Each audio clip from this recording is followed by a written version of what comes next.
আমার লাল লাল করে পেঁয়াজ ভাজা হয়ে গেছে। আমার মশলা ভাজা হচ্ছে, দেখতে পাচ্ছেন ভাজা হচ্ছে।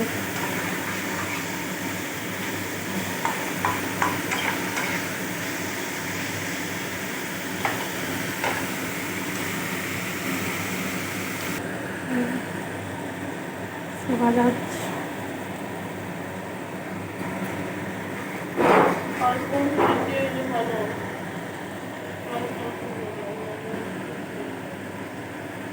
এবার ভালোভাবে কষানো হচ্ছে। ওলটা গায়ে দিয়ে ভালো করে ভেজে নিয়েছি। তারপর আলু ও একসাথে দিয়ে মশলার সাথে কষানো হচ্ছে। এবার ঘি আর গরম মশলা দিয়ে নামিয়ে নেওয়া, তাহলে আজকে আমাদের ওলনা রান্না। এবার জলটা মরে গেলেই শুকনো শুকনো হয়ে যাবে, তখন নামিয়ে নেওয়া।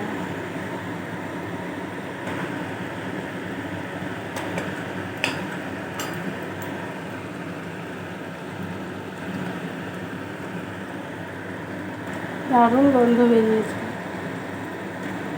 দেখ, ওল রান্না হয়ে গেছে আমার। তো কেমন হয়েছে বন্ধুরা বলবেন।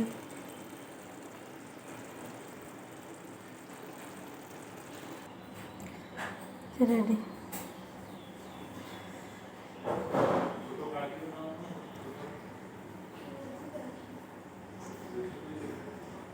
ওলের তরকারি।